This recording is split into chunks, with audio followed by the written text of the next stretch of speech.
It is really my pleasure to have here Davide Riu. Davide, well, I know Davide since a long time because we studied together, we took the PhD together in Cagliari, and after the postdoc, he decided to start a new adventure.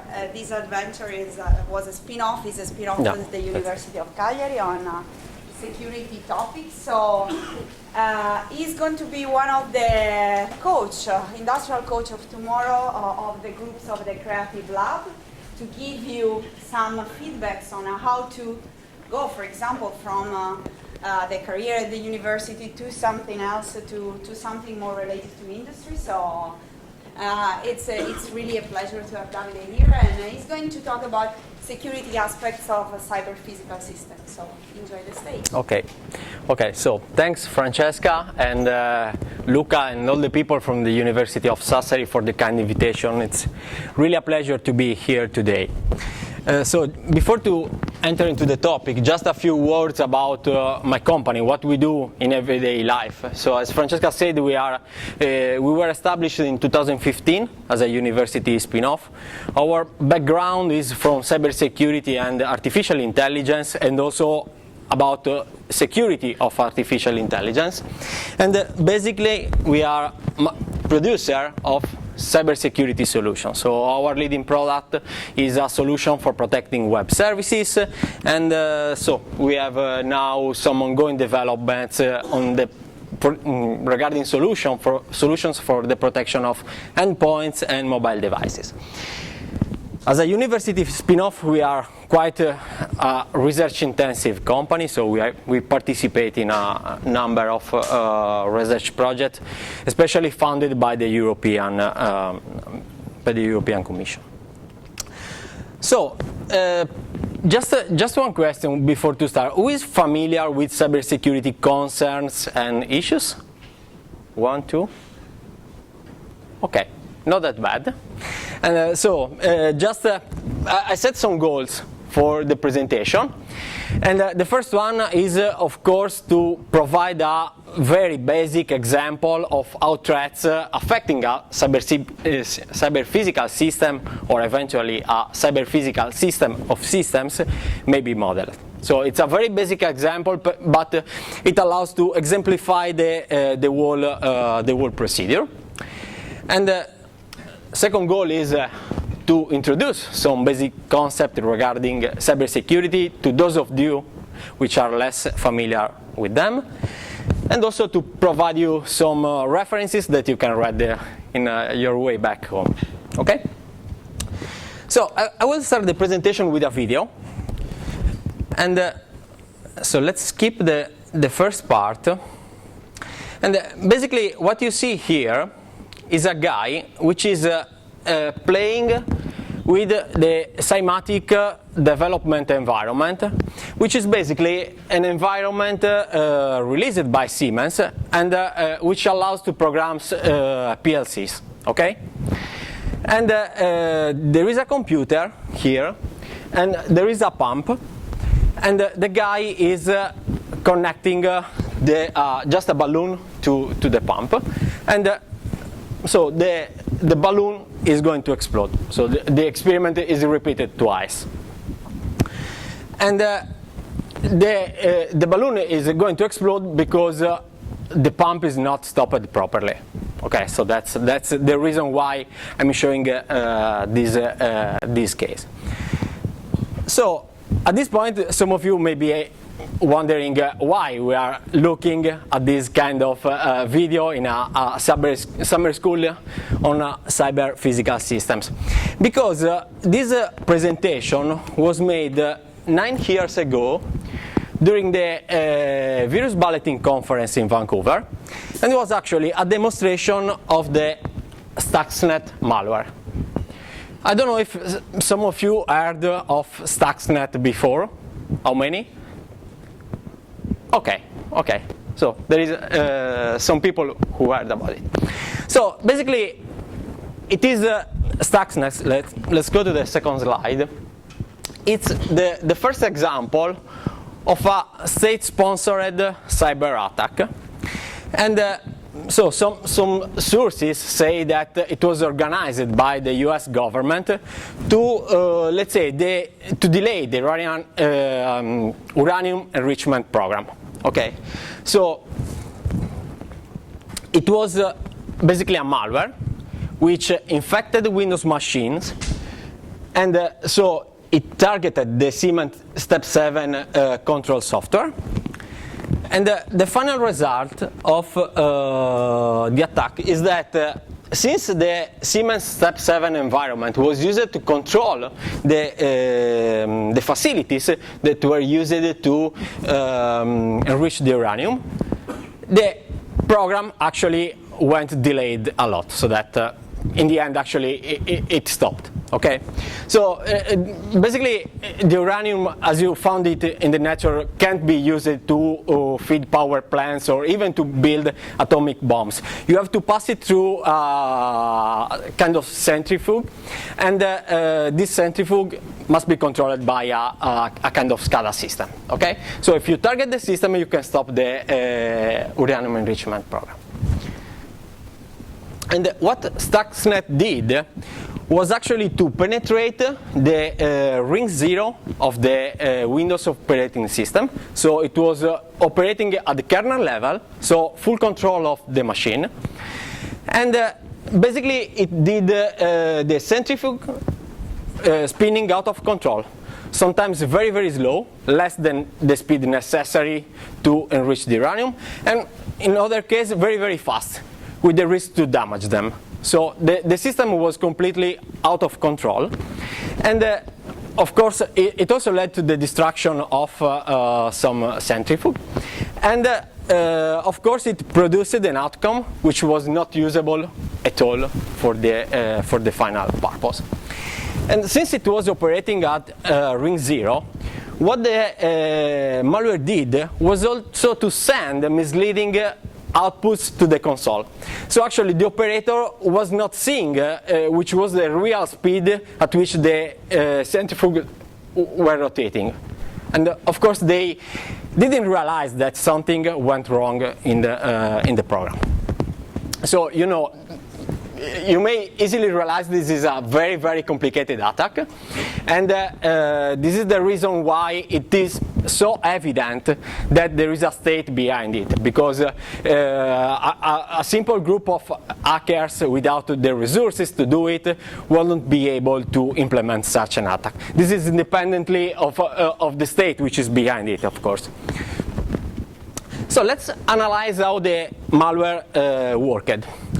So since it was not possible to, at least initially, rely on internet connections to infect machines, it was propagated by using just USB sticks.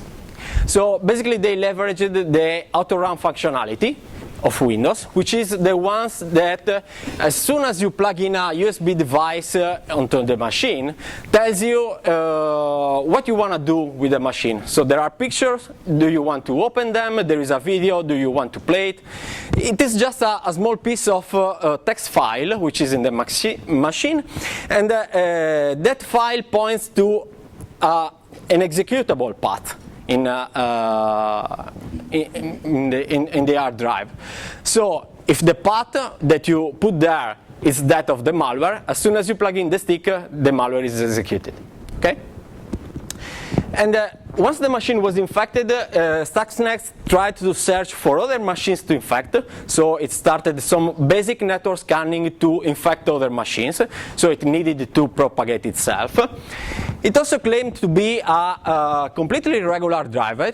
So it was provided with a fake certificate, which was which was associated with a fake company, and this allowed the malware to connect to some external servers without, let's say, raising any suspicion on the network administrator side. And this was necessary because at the very beginning, at the time that you make the infection, you have only a very small piece of malware on the stick, and then the malware downloads additional functionalities and updates. Okay, then it looks for other vulnerabilities in the machines until it takes controls of the whole power plant, and then we arrive at the final results that we already discussed. Starting from this picture, let's try to list at least the most evident threats. So I mentioned already some of them.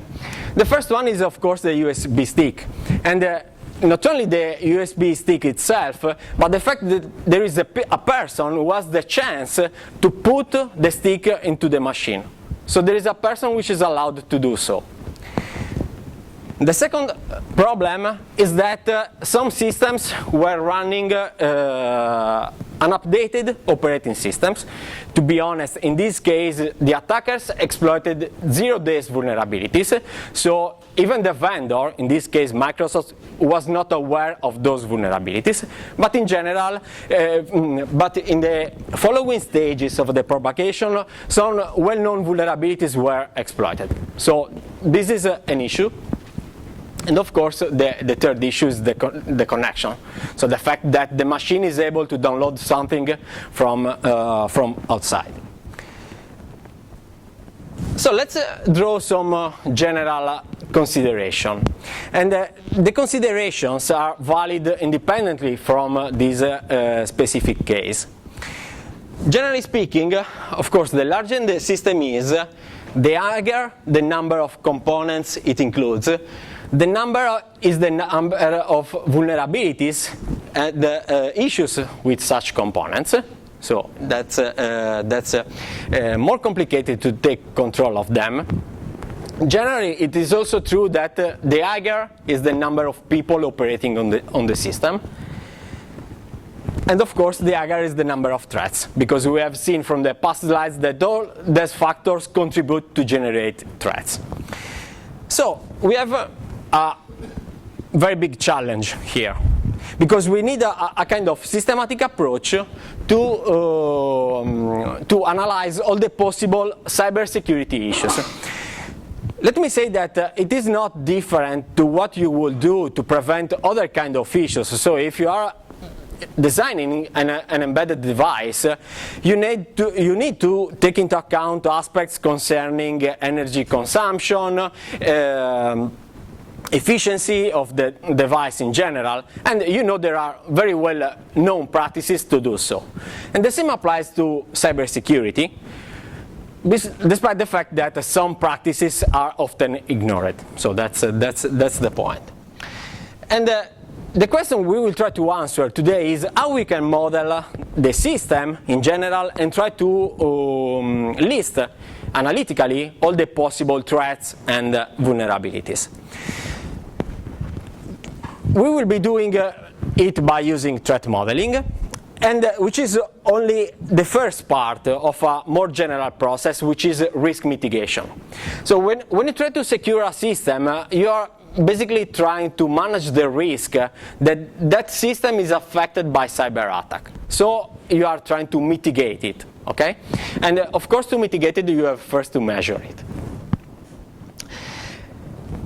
How would you define the risk? So let me remove this. So for those of you who have not read the sentence, how would you define the risk? A risk affecting a system, not only a cyber system.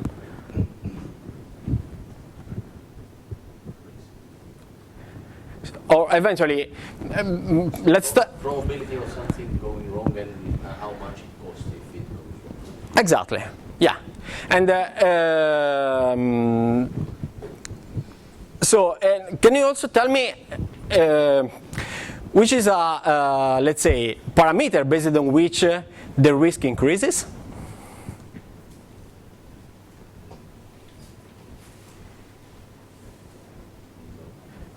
Also, maybe the frequency that the wrong event may happen. So the more frequent it is, the probability is higher. Or also the consequences. So a frequent event which produces small consequences produces in general a small risk. So That's what we need to measure to secure the system. Okay, we need to measure the system, so we need to know the threats, we need to know the vulnerabilities that those threats exploit, and we also need to evaluate the impacts that those threats have. This is a sentence that was took from a document from the US Department of Defense, if you want to read it. So basically, while working with SciPS, we need to list all the possible hazardous events affecting all the subparts of the systems. We need to also know which are all the pieces of information and material which are processed by the system, and we also need to know which are the persons which are interacting of the system, because in some cases cyber attacks may also have an impact on safety. Okay, so if a cyber attack has as a final consequence death of people, the risk associated with that attack is absolutely high. Okay. Practically speaking, the final outcome of the process is something like this. So basically, for each asset and for each, let's say, for each threat, you build a kind of matrix that basically consists of two directions, of course. One is the likelihood of the event, and the second one is the severity. Okay. So, of course, if you find that there is some very likely event here, you need to mitigate it. Okay, so you need to start working from here. Okay, if there is something here, you can. So if you have much budget, you may decide to do it, or if you don't have it, you may skip it. But you need to concentrate here. Okay. This is just a qualitative evaluation. If you want to be, let's say, more quantitative, this kind of evaluation may be substituted by number. But how do we come to calculate that kind of stuff? We need threat modeling. Okay? So basically, threat modeling helps us to list all the assets and to list all the threats, which is the prerequisite we need to get to that matrix. Honestly speaking, there are also some threat modeling approaches which let you implement also the final step, so to arrive to the risk calculation itself. So there is, for instance, one threat modeling method which is called PASTA, which was partially wrote by an Italian guy, and it's yeah, I know. And so it lets you calculate the risk in the end. Okay, so it's a very, very risk-oriented approach. Today we will concentrate on a very basic case and on the first two steps. Okay. Okay. In order to implement the two steps, and so this is a kind of preview of what you are going to see in the following slides, we need first to create an abstraction of the system. So we need to represent it somehow. And this allows to identify the peoples working on the system and to enumerate the threats. And to do so, I decided to start from a kind of toy example, which is basically an example took from a research project run with a university, and was a project on e-health. And basically, I will show you the picture of the system. It's basically a very, very simple systems made of a number of wearable sensors, which people can wear, that send data to a gateway, and the gateway send them to a remote web platform. So basically, what the system is supposed to do is to allow active monitoring of the patients in a hospital, or to enable advanced analytics on the data that the system collects. Okay, so the four logical layers of the systems, we have seen them already. are wearable sensor. So for instance, you may think of sensor embedded in a t-shirt. It may be a pressure sensor, it may be a temperature sensor. You have on board the wearable device, you have a node, so a piece of hardware which collects all the data from the sensors and transmits them to the gateway. Then you have a board, which is to which the nodes collect, and so for the sake of completeness, this is just a Raspberry Pi board with a customized Linux distribution. And finally, we have the remote system, okay, which is basically an API exposed on the web. And the actors of the systems are patients and the medical staff. So very, very simplified view. We removed all the technical people working on the system administration. So step one, how can we understand how the system works? So what are the actors and which are the components? So in this case, you can leverage approaches that are used, for instance, in software engineering. Okay, so you have to describe the system independently of the fact that we are talking about a system which is already running, that perhaps lacks of documentation, or also in the other case you may be in the design phase of the system. In both cases you have to describe it somehow. One tool that you can use are user stories, but you can use use cases. You may think of whatever kind of UML diagram which allows you to describe the system. In this specific case, we went for user stories, which facilitates the interaction with the other operators. And this is just an example of two of the user stories which were wrote. Okay, so the first one is just about the procedure which is carried out once the hospital staff gives the patient the wearable device.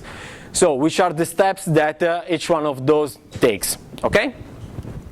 And writing the story allows you to identify all the possible actors again and all the possible devices which are involved in the interaction. The second story described how the system, the sensors, send data to the remote platform. Again, here, the purpose of the story is to see how the system is expected to work. So you take note of the crucial parts, which are basically those that I have highlighted in green and blue in the slide. Okay? So step one. Step two is to understand where the data flows, from where to where, okay? And a representation that is usually used in threat modeling is that of data flow diagrams. It's a representation which is mooted by systems engineering. And basically you represent a system with very, very basic symbols, which are circles, rectangles, lines, arrows, just to model the data flows, the trust boundaries, and so on. Just a bit of notations, So basically, you may have entities, which are basically the external components which interact with the system. Entities are represented by a rectangle. And in this specific case, for the sake of implementing the threat modeling step, we decided also to consider some components which, from another perspective, may be considered as the internal part of the system as entities. For instance, the sensors, we consider them as entities. Then you have a process. So a process is basically a step which transforms the data. So for instance, onboard the gateway, you have a process that transforms the raw data that comes from the sensors in a JSON or XML file or whatever format you may think of before to send them to the platform. So that is a process. Or eventually you need to pre-process the data which comes from the sensor before to store them. Okay, so that is also a process. Then you have data stores, which are represented by a kind of rectangle without the two external borders, and basically is somewhere, some place where the data is of course stored. And then the other two symbols you may have are data flows, which are lines, typically arrows, and trust boundaries. So a trust boundary is basically a red line which is put across 2 points which require authentication before to send data from one part to another one. Okay.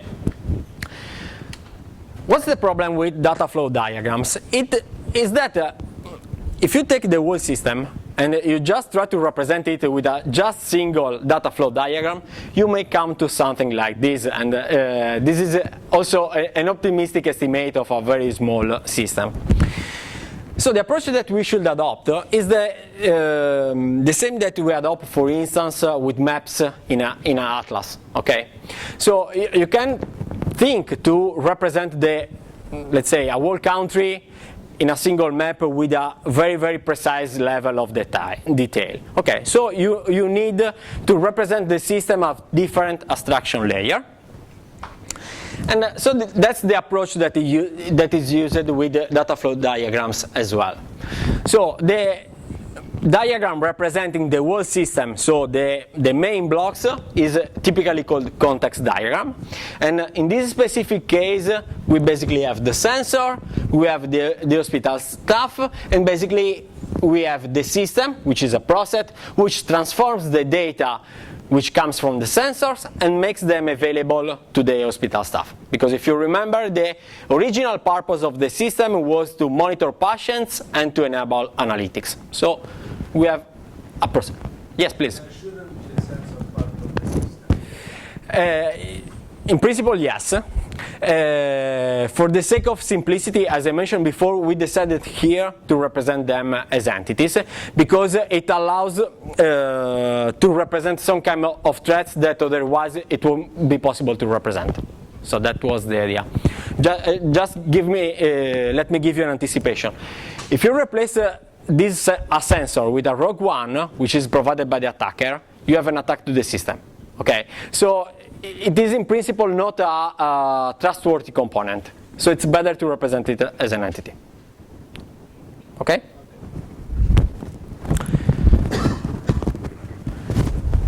Okay, then you may have different representations of the system. So very, very simple. Again, here we have data which comes from the sensors. It goes to the data store. Just to provide you a feeling of the different level of details that you may decide to implement, the get data procedure may be split in two parts, from level 0 to level 1 data flow diagrams, separating the pre-processing of the data from the actual processing stage. Okay, so you can even enter, if necessary, in each block and explode it to have a more detailed representation. So once you wrote down a set of data flow diagrams, you come to a result which is something like this, where you have listed basically all the entities, all the processes, all the data stores, or the data flows. Why is this step important? Let's look at the left side of the slide. First one, we have listed all the assets that we have in the systems. So, for instance, data flows are also assets.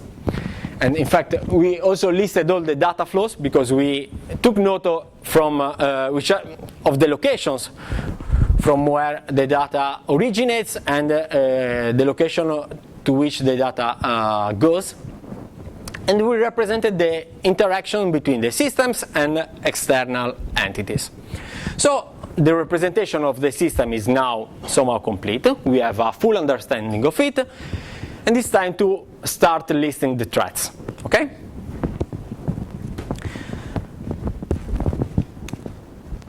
So the threat modeling methodology that was used in this specific case was the STRIDE threat modeling methodology.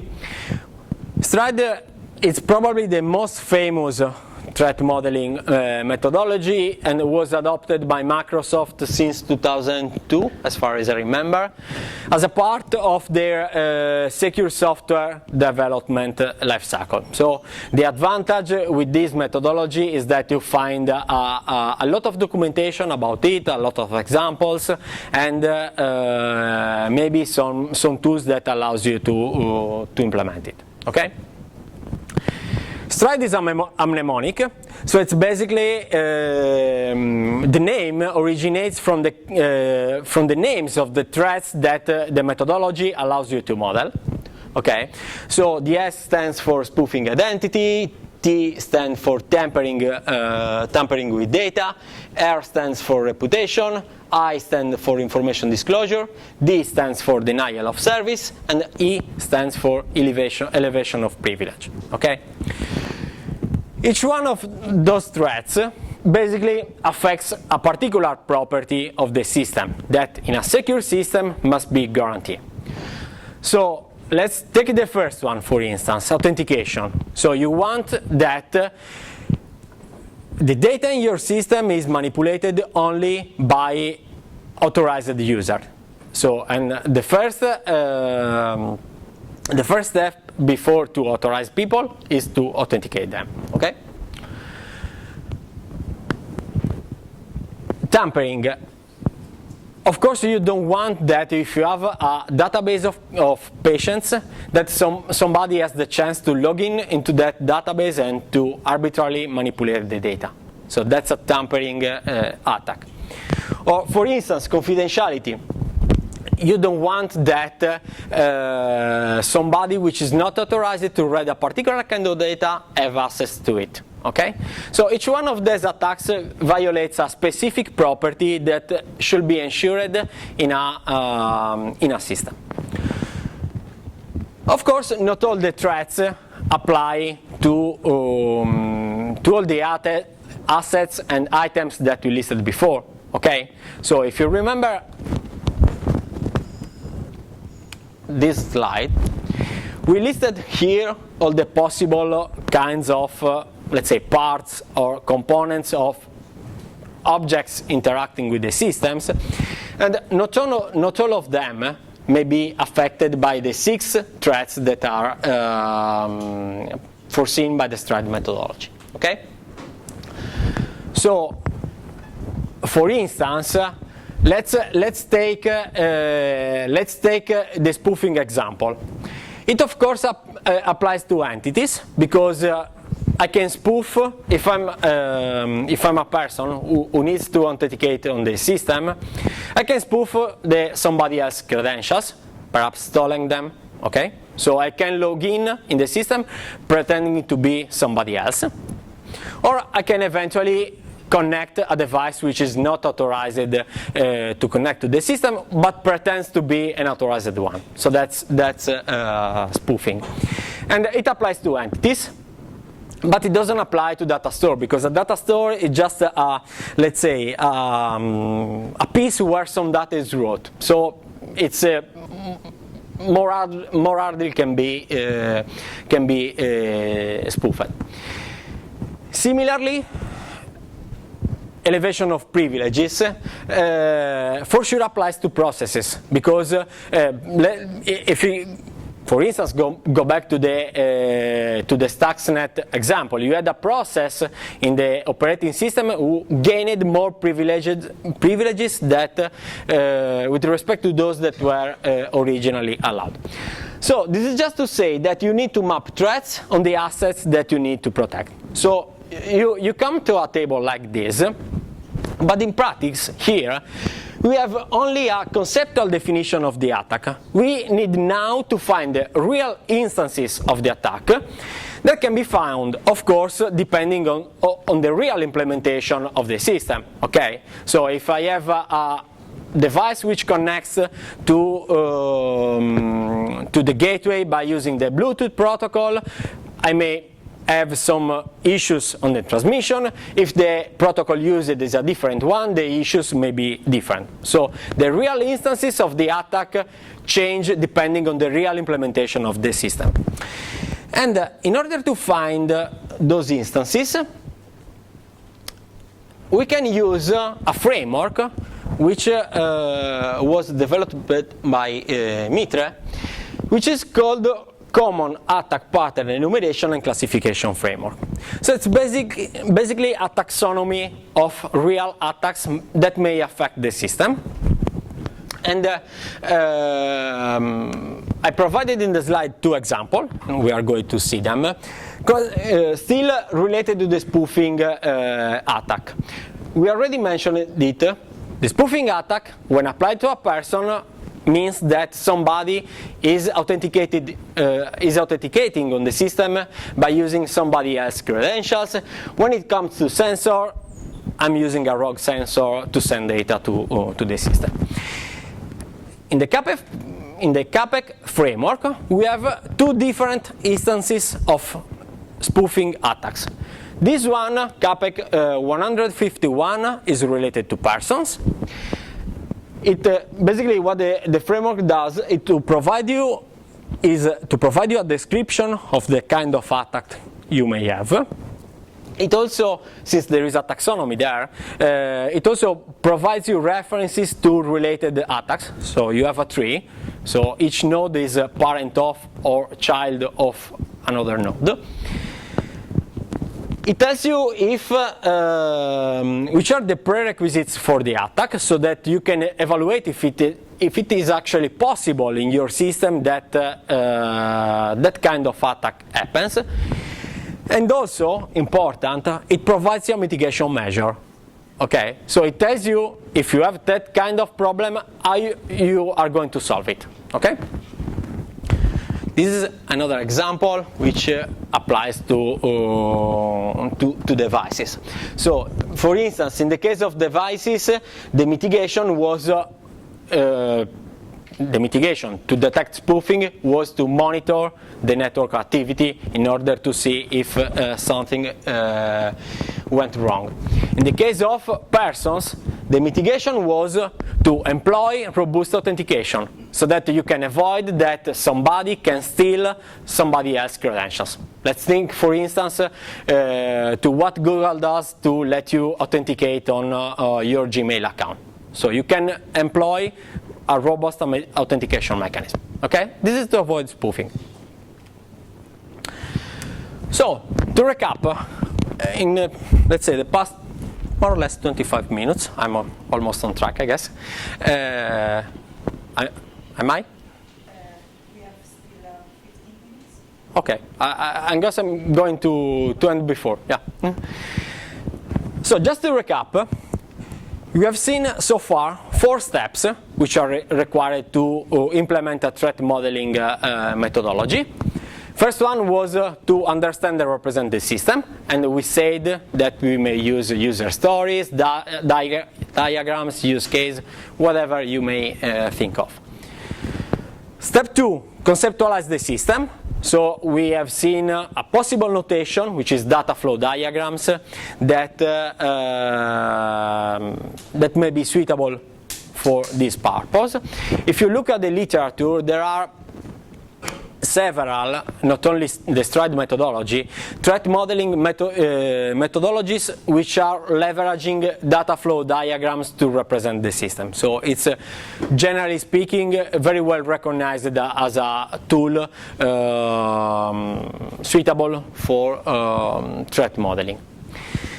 Then we map the possible threats on the asset. So we used in this specific case the STRIDE methodology to list all the possible threats. Please be aware that not only the threats that are foreseen by STRIDE are not all the possible threats affecting the system. Okay, so using 2 or 3 threat modeling methodologies may be eventually useful. And finally, what we did in the last 2 slides was to identify real instances of the attacks by using the CAPEC framework. Okay? So in the end, we have a list of, let's say, we have a table where for each asset we have an attack like this. And we also have a mitigation, a possible mitigation. So what it will be necessary, starting from that table in practice, will be to prepare a mitigation plan. Okay, so assuming that I know I have a given number of issues, and assuming that I know which are the mitigations for those issues, which mitigations I'm going to implement first? That's the answer which is supposed to be provided by the mitigation plan. Okay. Honestly speaking, in certain cases, the mitigation is made informally. So, typical case, it's not that of a cyber physical system, but once people run a vulnerability assessment and penetration test of a website, basically what happens is that they come out with a report that tells you, okay, your website is affected by this vulnerability, and this vulnerability. Okay? So in that case, if the cost is not that high, the approach is to fix all of them, maybe. In a cyber physical system, especially if you go to, let's say, SCADA solutions or large plants, that's not possible. Okay, so you need to write a mitigation plan. Which are the mitigations that you put first? Of course, it's a trade-off between the budget that you have and the level of security that you need to achieve. Typically, in large plants, safety issues are addressed first, because you can risk that people are injured by something going wrong. Okay? One consideration which is valid, and that you will find in a book wrote by Gary McGraw. Gary McGraw founded, I guess, 20 years ago a company which was called Cigital, I guess, and which was acquired by Synopsys, which was the company by Professor San Giovanni Vincentelli. And it's a very well-recognized person in the field of software security.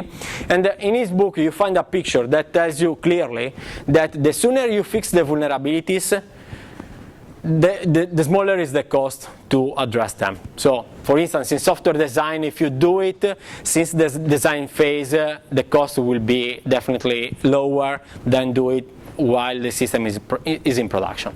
And of course, this is even more true if you go to a large system, because if there is a design flaw which causes a vulnerability in the system, it's very, very hard to remediate it once the system has been built. Okay? So, as I said before, Stride, which is the approach which we leveraged, is not the only one that you can use to carry out threat modeling. There is a very nice paper wrote last year by people from the Carnegie Mellon University, which lists all the possible threat modeling methodology which are suitable for cyber physical systems as well. And so far we can count at least 12 different methodologies. Okay. There is another paper wrote by the same people who compares the methodologies, and which gives you a feeling of what may be the difference between one and the others. So the first main difference is the perspective. Okay. So in the case of the Stride methodology, just to mention the one that we use, the perspective is that of the defender. So you think you try to think about all the possible things that may go wrong with your system. Okay. Other approaches, other methods use a completely different approach. So they try to let's say, look at the system, for instance, from an attacker perspective. So if I need to attack a website, or if I want to steal data from the database, which are all the possible ways that I may use to do it? Okay, so for instance, attack trees works in that perspective. Another difference, and we will see two examples in the last two slides, are the kind of threats which is modeled by the threat modeling methodologies. For instance, Stride, but also for this one, concentrates a lot on technical issues of the system, even if there are also parts like the spoofing attack we've seen, which are more related to people. Other approaches like these two, persona non grata and security cards, are more oriented to the wrong behaviors by the people interacting with the system. People which may be legitimate users, but also, let's say, foreign attackers. Okay. Another factor which differentiates the methodologies is the complexity. So, honestly speaking, not all of them are easy to use. For instance, the book describing the PASTA methodology, I guess it's a book told like this. It's about 800 pages about risk management in software security. So, I mean, before to have people proficient with that methodology, you need a lot of training, okay? And so the method, it's not easy at all to learn. Another aspect that I didn't consider, and which is relevant, and is shown in the paper, you can find the reference below here, is that of the consistency. The results provided by those methods, sometimes depend a lot on the skills of the person that is applying the methodology. So, practically speaking, in the case of attack trees, for instance, the results are as good if the person that is applying the methodology is very well technical skilled and is able to guess all the possible threats against the system. Okay, if you have somebody which is not very well familiar, let's say, with web security and issues affecting websites, of course the analysis is going to be very, very poor. And since some of the methodologies does not guide you in a, let's say, so straightforward way toward the final result, they are heavily skill dependent. So that's an issue to consider. Okay. Another aspect is automation. So many of such methods can't be automated. So basically they require a lot of manual work. Okay. So this is just to list possible, let's say, metrics to compare the methodologies, so that once you need to pick up one, you have some criteria. Anyway, I would suggest, if anybody is interested, to have a look at the paper, because it provides more insights with respect to those that I'm providing here in the presentation. I will just close with two examples of two methodologies that we didn't use during the presentation, but just to give you a taste of what approaches different than Stride may let you provide. So this is just an example of the persona non grata method. Basically it works as a brainstorming session. So you identify all the possible players around the system, you profile them, and you try to guess which are all the possible bad actions they can perform on the system. Okay, depending on also on the privileges they have on accessing the system.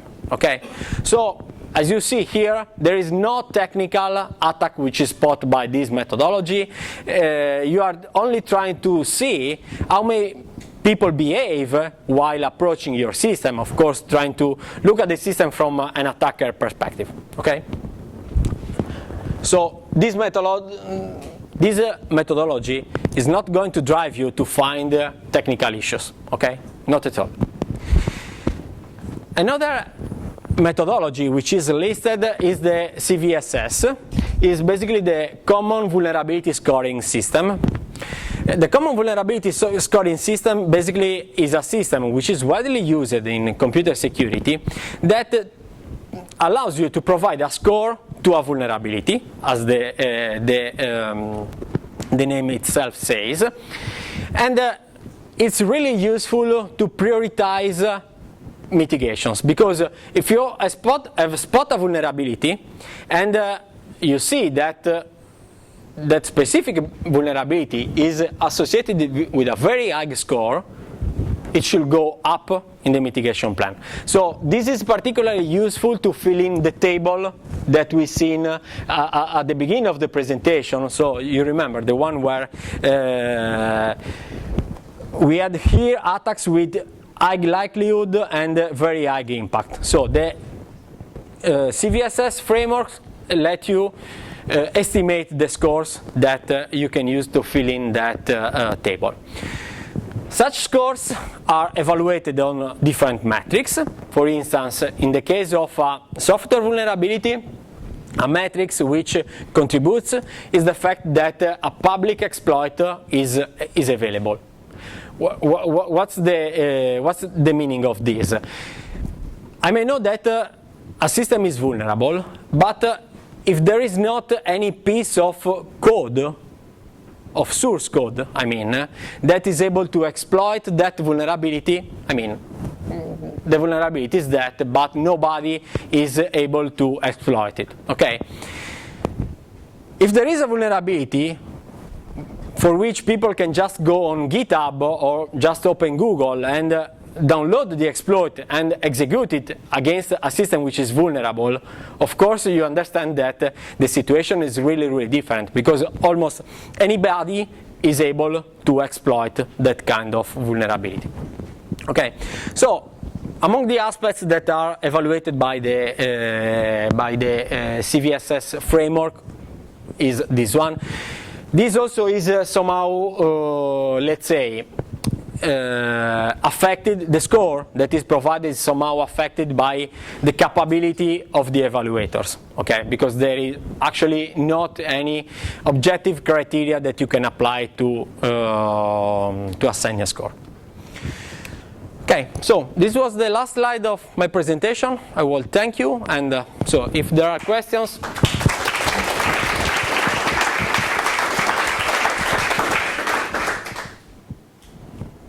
Please. Okay. How the methodologies that you're talking about reflects that now we have cyber physical system, and you can have a physical attack against cyber system, or cyber attack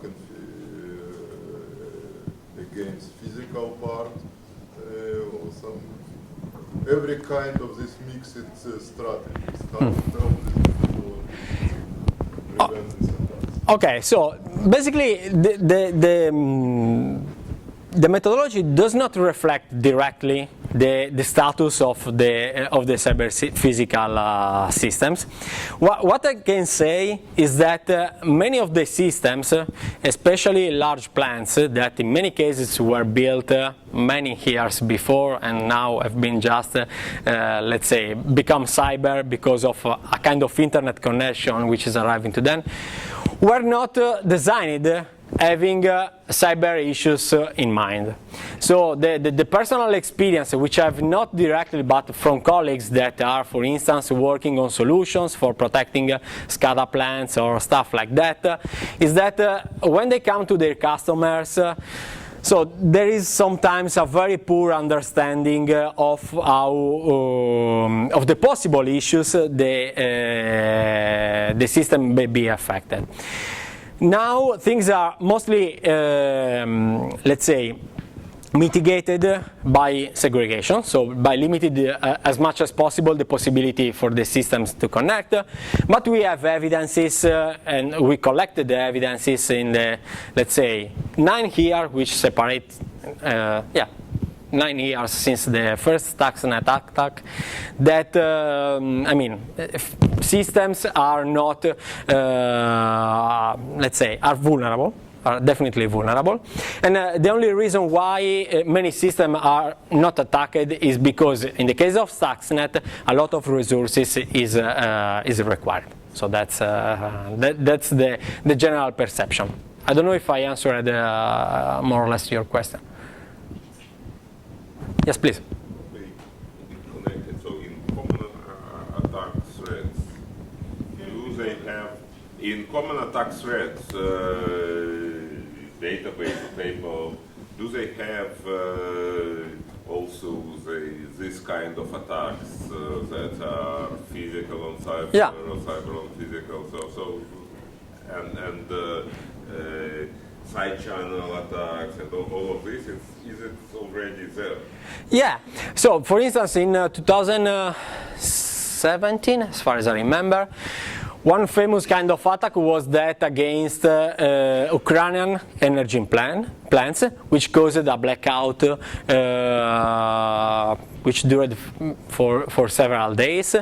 Last year we had attacks against hospitals, we had attacks against transportation systems. So let's say the two wars are blending with each other, and so the separation actually it's very, very narrow. I mean, in the database, the list all the common attacks. What you used showed as the example of Yes. them. Is there already this kind of attacks are there? Not really, at least not in public database. Okay. Yeah, because that's. Yeah. The point is that many industrial systems are controlled by general purpose operating systems, and so systems which are vulnerable at all. So in the case of Stuxnet, the vulnerability was not in the Siemens environment, which is a strictly speaking industrial control system, but was on the Windows side. So you can't avoid that. That's the problem. One last question. Okay. And Francesca, I will be anyway around. So yeah. So please. I have quick questions. In how far you consider in these assessments of risk the value of the attack for the attacker itself? I mean, you can say if you have a wire connecting your systems that a wire is susceptible to tapping in 40%. Yeah. And that you can do this and that with the attack. But is that considered also, okay, if you have the data there, what is the guy doing with your data at all?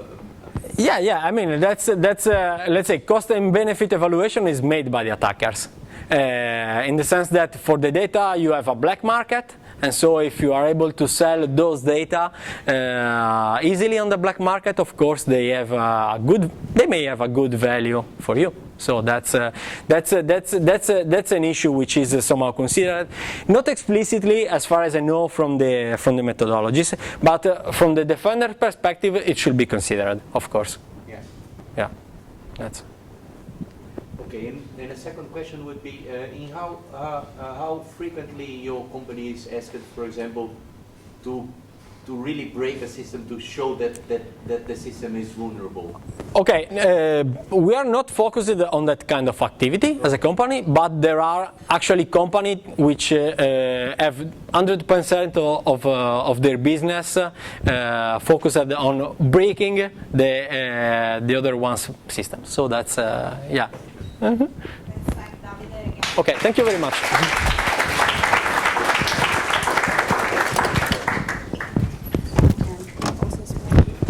Grazie. Grazie mille. Sì. No, ciao.